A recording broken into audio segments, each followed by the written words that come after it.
am Melanie Bedner, and today we're up in greenhouse number 11.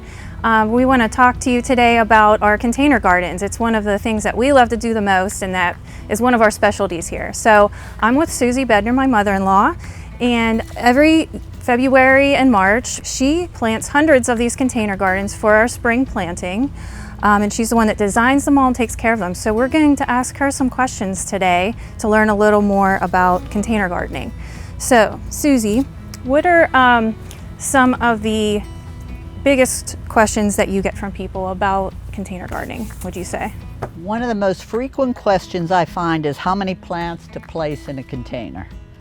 Like a 12-inch container should have maybe 4 or 5 plants in that container. And another question is what type of plants for the sun requirements go in a container.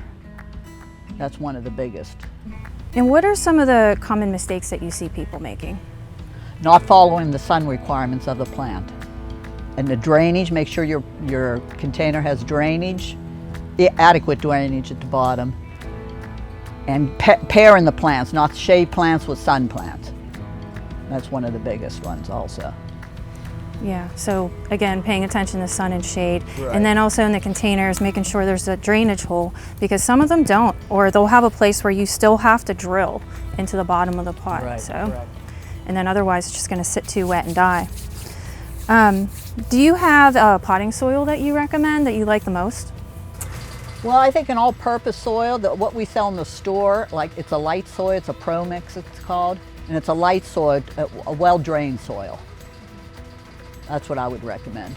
And then when you're going and creating a design, like what kinds of things do you think about? How do you know what plants look good together? Well, I try to go with, like they call it the thriller plant. Try to go with the tallest plant in the center of the pot. And really you can choose the color, and then just choose colors that kind of coordinate with that plant. And then you just put the thriller in the middle, the fillers on the sides, and then trailers, the spillers. Okay, right, so that's a nice mix, a thriller, filler, spiller. Correct, yeah. How about talking about sun and shade? Like, what are some of your favorite plants for sun? Which, when we say sun, we're saying at least like a good 6 hours of sun or more, direct sun hitting them per day. Well, take for example this container. The salvias is one of my favorites for a thriller plant. The geraniums is a great plant to place with that. And calibrachoas for a spiller, and this verbena is a great sun plant also. Those are more of the common ones for a sun basket. How about shade? So when we say shade, we're saying like half a day of sun or less usually. What are some of your favorite shade plants to use? A begonia, like this dragon wing begonia, is a great shade plant. This caladium is a great thriller plant for the center.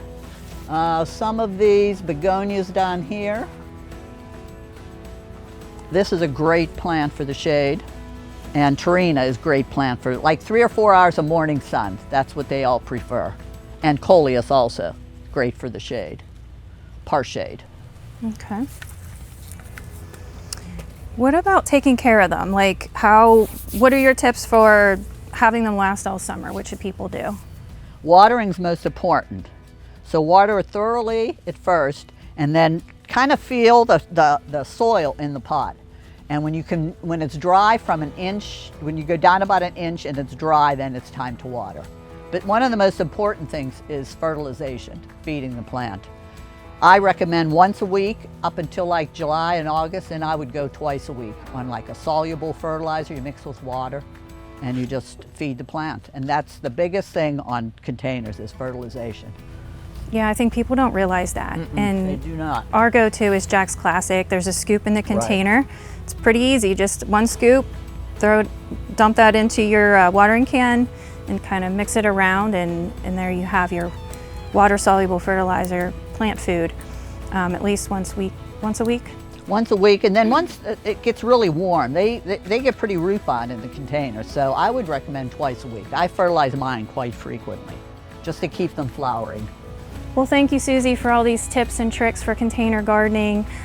We here at Bedner's really hope that you get to experience all the fun and joy that container gardening is. And if you need any help, just let us know. We're always here to answer questions, and we hope to see you soon. Happy planting.